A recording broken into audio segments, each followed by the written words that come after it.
There is a particular kind of quiet that a two-bedroom apartment has when the person who used to fill your house with noise has taken the children and the furniture and the framed photographs off the walls and left you with a lease and a forwarding address. I had been living in that quiet for 2 years when my body decided it had absorbed enough of it. March 17th, 2025. A Monday morning. I was doing what I do most mornings, walking the streets of the Cannonboro neighborhood in Charleston, South Carolina, watching the city come awake before 7, past the old Rutledge Avenue house where Carol Mal lived. I did not mean to walk past it. It was simply on the route I had walked for 20 years, and my feet had not gotten the message that the route was supposed to feel different now. I made it 3 blocks past the house before my chest did something that had no business doing at 7 in the morning on a clear March day. Not pain exactly, more like a conversation my heart was having with the rest of my body, without consulting me first. My legs followed immediately. The sidewalk came up faster than I expected. Tom Grady found me.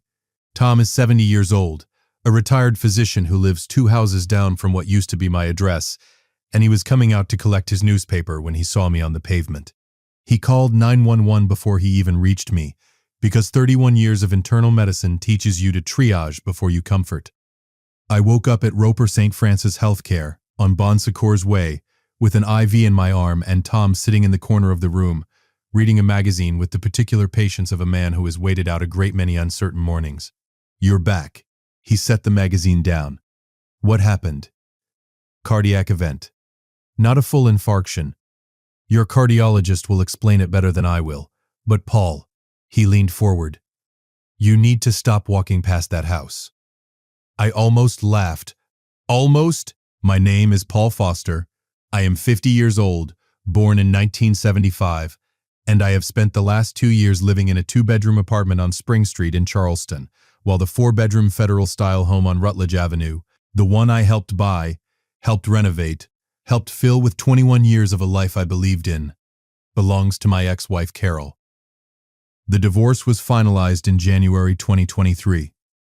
I was 47 years old and a senior partner at a civil litigation firm on Broad Street that I had helped build over 25 years. By the time the settlement was done, Carol had the house, valued at $890,000, my share of the firm partnership buyout, which came to $340,000, and primary influence over our 2 children.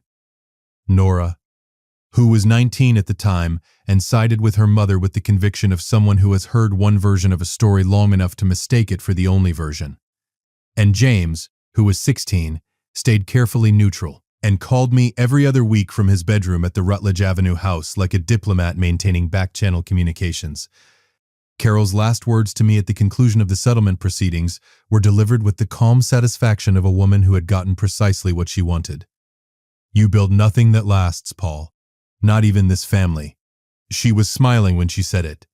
Not cruelly, which would have been easier to carry. Just satisfied. The way you smile when a long project concludes exactly as planned. I moved to Spring Street. I took my books, my clothes, my father's old watch, and a coffee maker. I left the photographs because the frames were part of the house and I did not want to negotiate over picture frames. I told myself I would replace them. I have not replaced them. The walls of the Spring Street apartment are, after 2 years, still bare. I want to tell you something about losing a marriage at 47. There is the practical loss, the house, the money, the daily presence of your children. Those losses are real, and they are large. But the thing that actually empties you is smaller than any of those. It is the loss of the version of yourself that the marriage contained. The person who lived in that house and ate at that table and believed on most mornings that things were fundamentally all right. That person does not survive the settlement intact. You carry what remains of him into a 2-bedroom apartment on Spring Street, and you try, with varying success, to introduce him to his new circumstances. I was 50 years old, consulting part-time from a desk near the window, walking the same route every morning past the life I used to have, when my chest interrupted that particular routine on a Monday in March. Dr. Linda Marsh is my cardiologist at Roper St. Francis, 52 years old, precise, with the particular directness of a physician who respects her patients enough not to soften things unnecessarily. She explained what had happened with the clarity I appreciated. An arrhythmia, an irregular heart rhythm, had triggered the episode. Not a heart attack, but a serious warning. The kind of event that requires investigation, monitoring, and a frank conversation about stress management that I sat through with the expression of a man who has been a litigator for 25 years and therefore has complicated feelings about being lectured. Your biological family cardiac history. Dr. Marsh reviewed the intake form without looking up. You've written unknown. I was adopted, I said. My adoptive parents are both deceased. I don't have biological family medical history. Dr. Marsh made a note. In that case, I'm going to refer you to the cardiac genetics program at MUSC. It's standard protocol for arrhythmia patients with unknown biological history. They screen for hereditary conditions. Certain arrhythmia types have a genetic component we'd want to identify. The Medical University of South Carolina sits on Ashley Avenue, about a mile from Roper St. Francis. It is one of the oldest medical schools in the country, founded in 1824, and its cardiac genetics research program is among the most respected in the Southeast. I knew of it. 25 years in Charleston civil litigation means you know the institutions. I said yes to the referral, with the minimal resistance of a man who has recently collapsed on a public sidewalk, and is therefore not in the strongest position to decline medical advice. What Dr. Marsh did not know, what nobody knew except Frank Calhoun and Tom Grady, was what was locked in the top drawer of my desk at the Spring Street apartment. A file folder. Brown, legal size. 11 years old. Here is where the story gets complicated. And here is where I need to go back. Not far, but far enough. In 2013, I was 38 years old and in the middle of clearing my adoptive mother Helen's house after her diagnosis. Helen Foster was the most organized woman I have ever known. A retired school teacher who kept every document, every receipt, every piece of correspondence in labeled folders in a bureau in her bedroom, arranged by year and category with a precision that I recognized in myself and had always attributed to upbringing.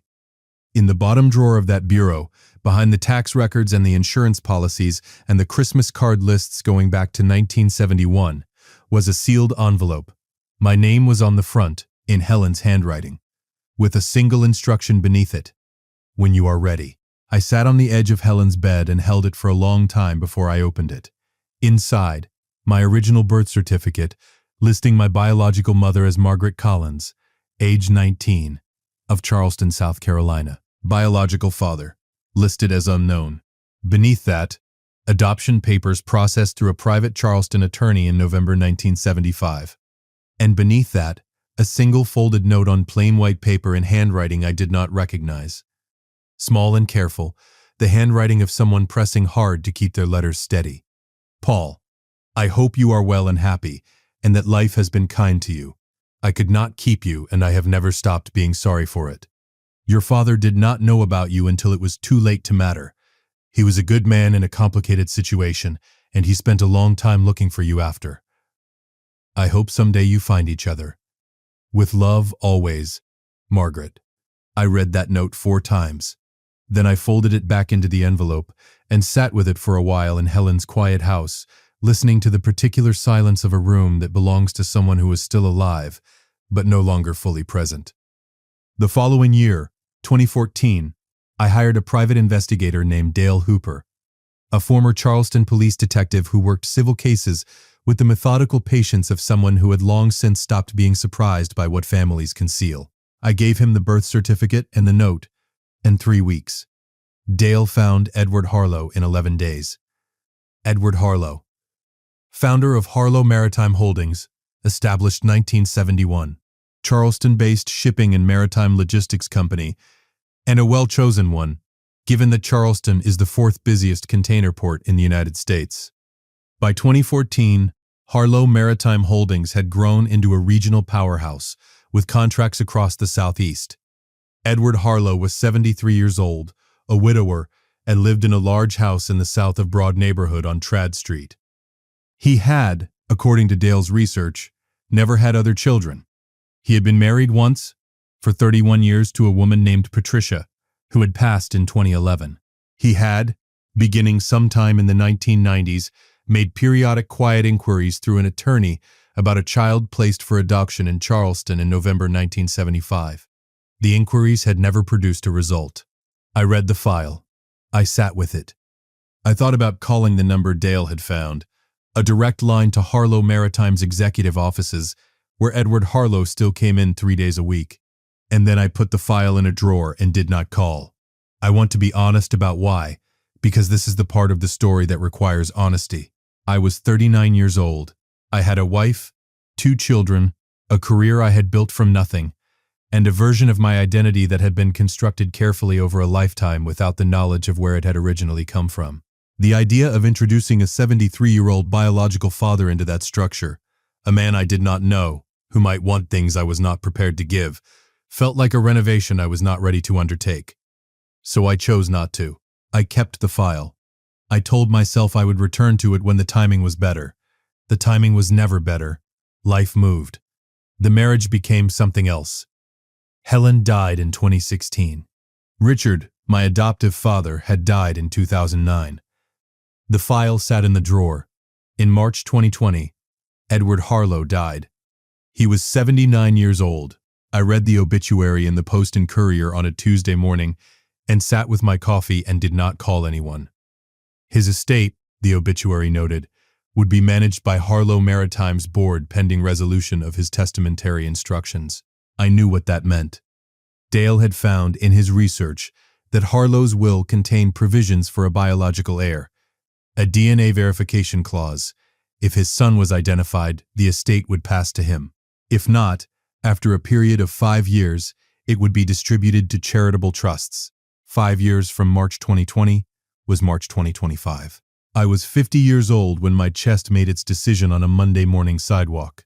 I was 50 years old when the referral to MUSC's cardiac genetics program set in motion the thing I had been sitting next to for 11 years. And I didn't know it yet, but the 5-year clock on Edward Harlow's estate had exactly 12 days left to run. Dr. Kevin Walsh is a genetic counselor at MUSC's cardiac hereditary disease program. 44 years old, methodical, with the careful manner of a man who delivers complicated information for a living and has learned to pace himself accordingly. I sat across from him in his office on Ashley Avenue on a Thursday afternoon. In late March, 10 days after the collapse. He had my referral notes, my medical history as far as it could be reconstructed, and the results of the initial genetic screening the program had run. Mr. Foster. He set a folder on the desk between us. The screening flagged a hereditary arrhythmia marker, KCNQ1 gene variant. It's associated with long QT syndrome, a condition that affects the heart's electrical system and can cause exactly the kind of episode you experienced. He paused. The reason this matters beyond your own treatment is that it's inherited. We like to know the family history. Who else might carry it, whether your children should be screened? I've been adopted. I know. Which is why I ran your profile through the program's research database. He paused again, in the way of someone choosing words with intention. Mr. Foster, the database includes genetic profiles contributed by participants in our hereditary cardiac research going back to 2018. One of those participants was a man named Edward Harlow. He contributed his profile because he carried the same KCNQ1 variant and wanted to assist with the research. A longer pause. His profile matches yours at a level consistent with a first-degree biological relative, specifically a parent-child relationship. I looked at the folder on the desk between us. Edward Harlow, I said. Doctor? Walsh looked up from his notes. You know the name. I have a file on him at home, I said. I've had it for 11 years. The silence in that office was the particular silence of a moment that has been a long time arriving. Mr. Foster, Dr. Walsh said carefully, are you aware that Mr. Harlow's estate has a DNA verification clause, she said, and a 5-year clock that has approximately 12 days remaining. Dr. Walsh sat back in his chair. I need to call my attorney, I said, today. Frank Calhoun has been my personal attorney for 22 years. His office sits on Broad Street in a building that was constructed in 1887 and has been a law office for most of its life. He is 65 years old, meticulous, and has the particular quality of a man who has practiced law long enough to be unsurprised by almost anything a client brings through his door. I called him from the MUSC parking lot. "Frank, I need to come in. Today, if possible. I have a 4 o'clock. A pause. How urgent is this? There is a DNA-verified inheritance with a 5-year estate clock that expires in 12 days, I said. Edward Harlow's estate. $47 million, approximately. I have been aware of my biological connection to him since 2014, and have not acted on it. I need to know what I need to do, and I need to know it before the end of this week." A longer pause than I usually get from Frank Calhoun. Paul. A pause. "Come in at 2. I'm moving to 4 o'clock.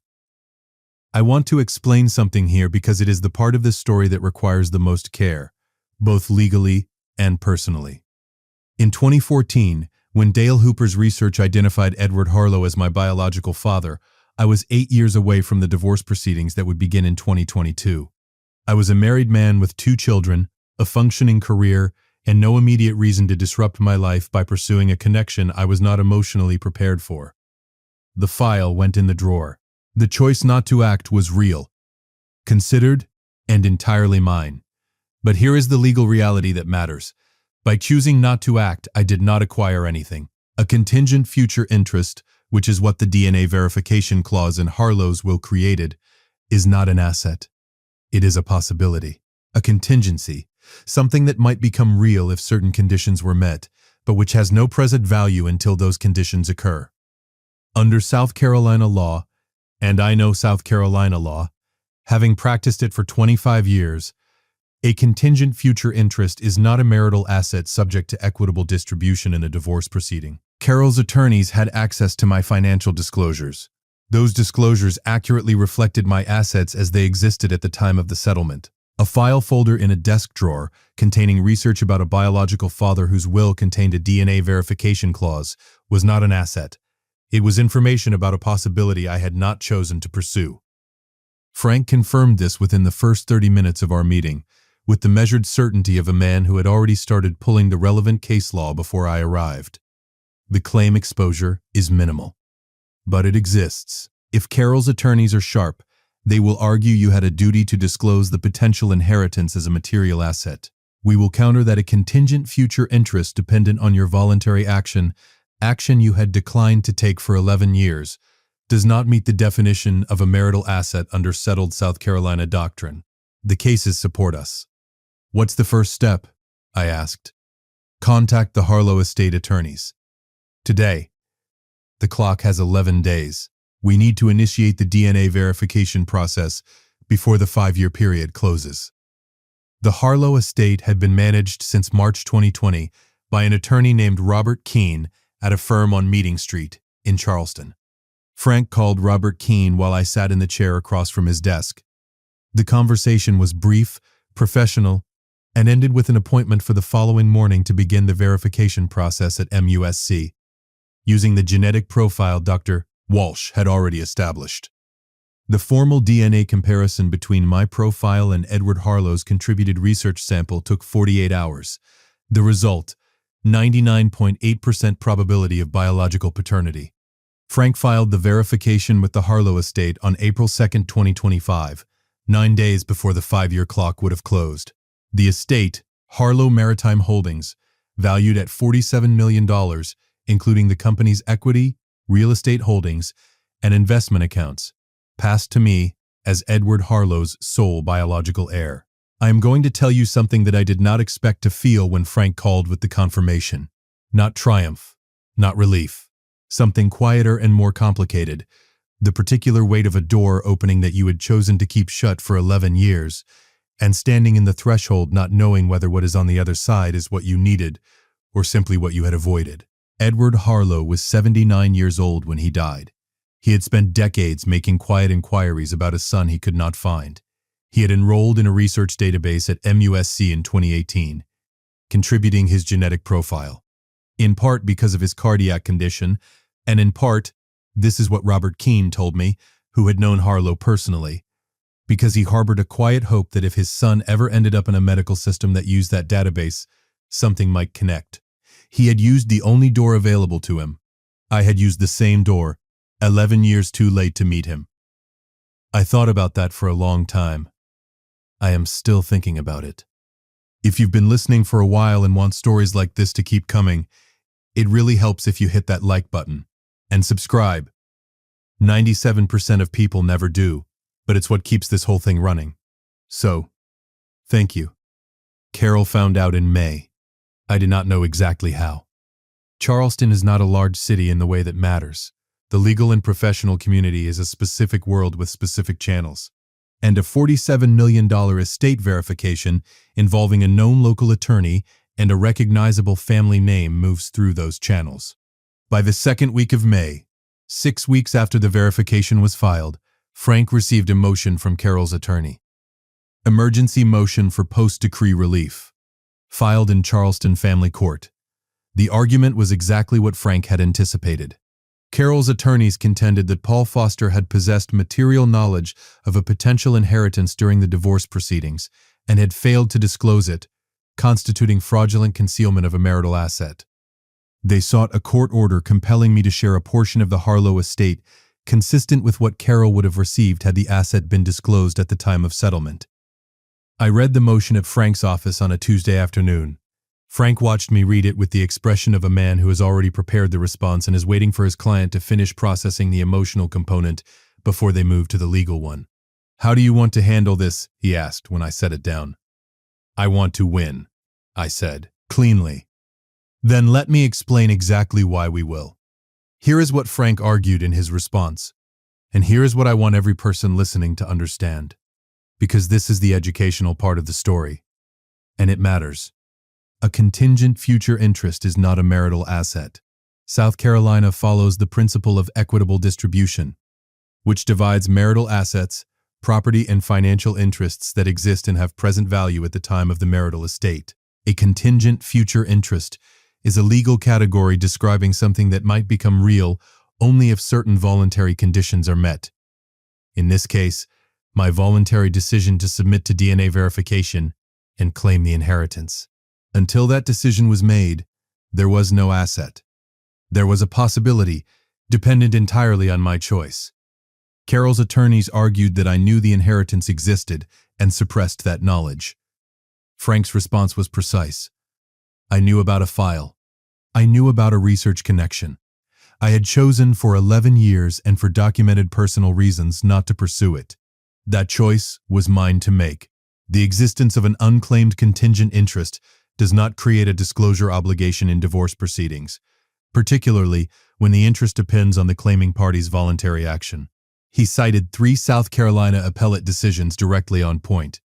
He attached a timeline of every action I had taken, and every action I had deliberately not taken, from 2014 through the divorce settlement through the March 2025 collapse. The timeline was meticulous, documented, and left no interpretive room.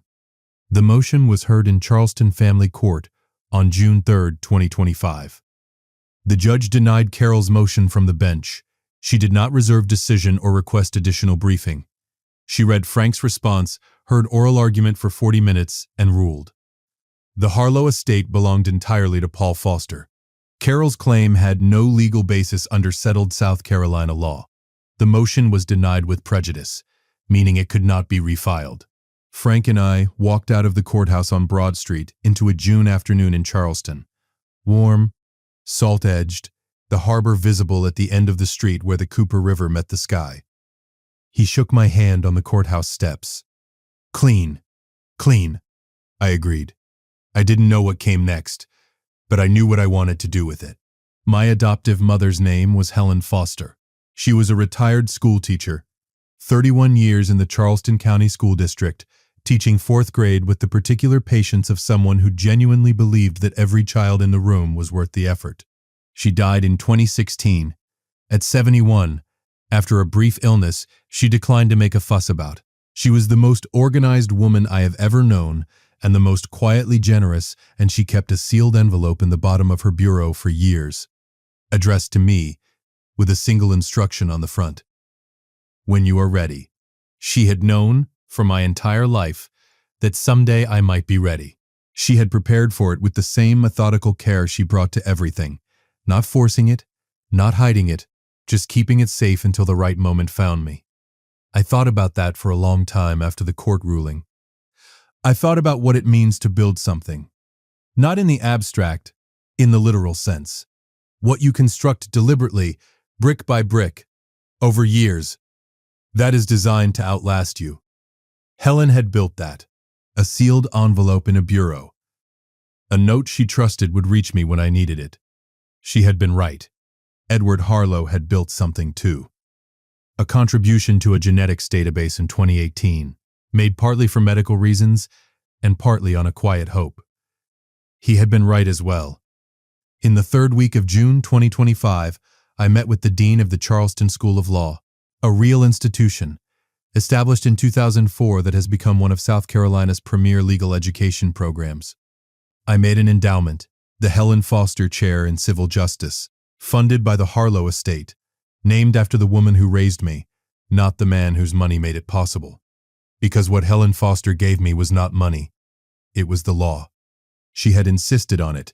She had driven me to every campus visit, read every law school application, sat in the gallery the day I was admitted to the South Carolina bar. The chair would fund a professorship in civil litigation and public access to justice, the kind of law I had spent 25 years practicing. The announcement ran in the Post and Courier on June 22, 2025, a Monday. Full name, photograph, endowment amount.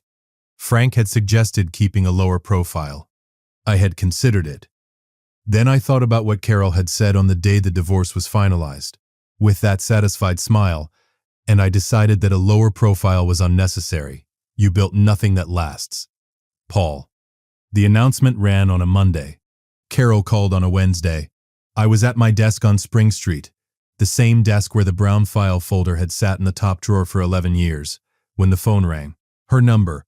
I had not blocked it because we have 2 children and blocking their mother's number is not something a reasonable person does regardless of the circumstances. I answered, Paul. Her voice had none of the satisfaction I remembered from the settlement proceedings, something else entirely, something that had taken her 2 days to collect herself enough to make this call. Carol. I saw the announcement. I imagine a few people did. A pause. How long have you known about the inheritance? Since 2014, I said. 11 years. Another pause. Longer. And you just didn't claim it. I wasn't ready, I said. And then the timing never seemed right. And then he died. And then we divorced. I let a beat pass. And then my chest made a decision that I'd been putting off. And a genetic counselor at MUSC made a connection that had been available for 7 years. And here we are. The chair. Her voice shifted slightly. You named it after your mother. After Helen. I said, yes. Not after him. Not after Harlow. No. Why not? I thought about how to answer that. Not because I didn't know. I knew exactly. But because I wanted to say it correctly. The way I had learned over 25 years to say the things that needed to land cleanly. Because what Helen gave me is what made it possible to use what he left me, I said. She gave me the discipline to build a career, the values to practice law honestly, the stability to raise 2 children. Edward Harlow left me money. Helen Foster left me something that lasts. The silence on the phone was not empty. It was full of something Carol was working through in real time. Paul. I'm not interested in relitigating the settlement, I said. The court ruled. That's done. I'm telling you this because you called and you asked, and I believe you deserve a straight answer. I said something cruel. A pause. At the settlement. You did. I meant it at the time. I know you did. I'm not sure I meant it the way it landed. I thought about that for a moment, about the difference between what a person means and what a person says, and how rarely those 2 things occupy the same sentence cleanly. Carol, I said, I built 25 years of a law career. I built a relationship with my children that survived a divorce. I built enough of a life in a 2-bedroom apartment on Spring Street that when my body gave out on a Monday morning, a neighbor who had known me for years came out of his house and called for help before he even reached me. I paused. What lasts is not always the thing you can measure. Sometimes it's the thing you chose to keep doing when the measuring stopped making sense. She didn't say anything for a while. "How are Nora and James?" I asked. "Nora wants to call you. She's been working through some things since the announcement. She knows where to find me. James asked if he could come down from Clemson this weekend. I'll make dinner," I said. "Tell him Saturday." We ended the call without warmth exactly, but without the residue of the settlement proceedings either. Something more like two people who had been through something difficult together and were trying, imperfectly and at their own pace, to locate the version of each other that existed before the difficult thing happened. I am not sure that version still exists, but I am not sure it doesn't. Now I want to talk to you directly, because there are things in this story that matter beyond the narrative itself. The first is adoption and genetic identity. In the United States, approximately 135,000 children are adopted each year. An estimated 6 to 7 million Americans are adoptees. A significant number of those individuals have limited or no access to their biological family medical history, which creates real clinical challenges, particularly for conditions with hereditary components. Long QT syndrome, the arrhythmia condition identified in my case, affects approximately 1 in 2,000 people and is frequently inherited. Knowing your biological cardiac history is not a curiosity. It is clinically relevant information that can affect diagnosis, treatment, and the decision to screen biological children. The MUSC Cardiac Genetics Program, and programs like it at academic medical centers across the country, exist precisely because this gap in medical history is common and consequential. If you are an adoptee and you experience an unexplained cardiac event, ask your physician specifically about hereditary arrhythmia screening and whether your facility has a cardiac genetics research program. The second is the legal concept at the center of Carol's claim, the contingent future interest. A contingent future interest is a potential right to property that becomes real only if specific conditions are met. In the context of a will with a DNA verification clause, the heir must take a voluntary action, submitting to testing, for the inheritance to materialize. Until that action is taken, nothing exists. A possibility is not an asset. A file folder containing research about a potential biological connection is not a bank account. South Carolina divorce law, like most equitable distribution states, divides marital assets, property with present definable value that exists during a marriage. An interest that depends entirely on your voluntary future action, which you have consistently declined to exercise, does not meet that definition. The case law on this point is settled. Frank's response to Carol's motion cited 3 directly controlling appellate decisions. If you are going through a divorce and you have a contingent interest of any kind, an inheritance dependent on conditions not yet met, a potential claim not yet filed, a business interest not yet vested, speak to your attorney about how that interest is classified under your state's equitable distribution law before signing anything. The third thing I want to say is personal. I had a file in a drawer for 11 years. A connection I could have pursued and chose not to. There is no version of this story where that choice was wrong. I made it with the information and the emotional readiness I had at the time, and I do not spend energy reconsidering it. But I also do not spend energy pretending the cost of it was zero. Edward Harlow spent years looking for a son who had, by 2018, found him and chosen to stay at a distance. He died not knowing that his son had read the file and set it aside. I will carry that. What I do with it is the only thing I can control now. The Helen Foster Chair will fund a professorship at the Charleston School of Law for as long as the endowment holds. The first recipient of the chair will teach civil procedure and access to justice, the kind of law that determines whether ordinary people can navigate a legal system that was not designed with them in mind. Helen would have wanted that. I am confident of it. James came to dinner on Saturday. He is 19 years old and a freshman at Clemson University, and he has grown since I last saw him at Thanksgiving, approximately 2 inches that I was not informed about. He ate 3 portions of the shrimp and grits I made, a recipe from a restaurant on East Bay Street that I have been attempting to replicate for 4 years with mixed results, and told me about his computer science coursework with the particular enthusiasm of someone who has found the thing they are going to do with their life. At the end of the evening, he stood at the door of the Spring Street apartment and looked around at the bare walls and the way young people look at things they are trying to understand. You should put some pictures up, Dad. I've been meaning to, I said. I could help. He looked at me with Carol's eyes, which he has always had, but with something of his own behind them. Next weekend, maybe? Nora said she might come too. I thought about Helen's sealed envelope, about the note from Margaret Collins, careful and pressing hard to keep her letters steady, about a man named Edward Harlow who put his DNA in a database in 2018, on a quiet hope. Next weekend, I said. I'll get the frames.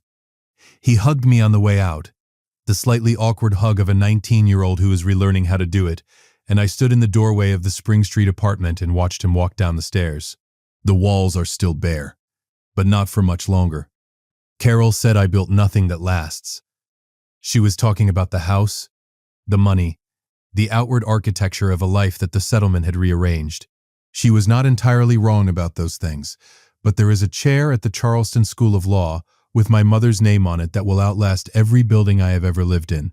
There are 2 children who are finding their way back. There is a file folder that sat in a drawer for 11 years and turned out to be exactly the right thing at exactly the right moment, because a collapse on a Monday morning led to a referral that led to a match that led to 11 days of action that changed the entire structure of what comes next. Sometimes the door you chose not to open is waiting for you. Sometimes the timing it was waiting for is yours. I am Paul Foster. I am 50 years old. I am a former senior litigation partner, a current part-time consultant, a father of 2, and as of April 2nd, 2025, the sole heir of the Harlow estate. I am also, finally, ready. If you like this story, join our community by hitting that like button and subscribing for more family-centered accounts like this.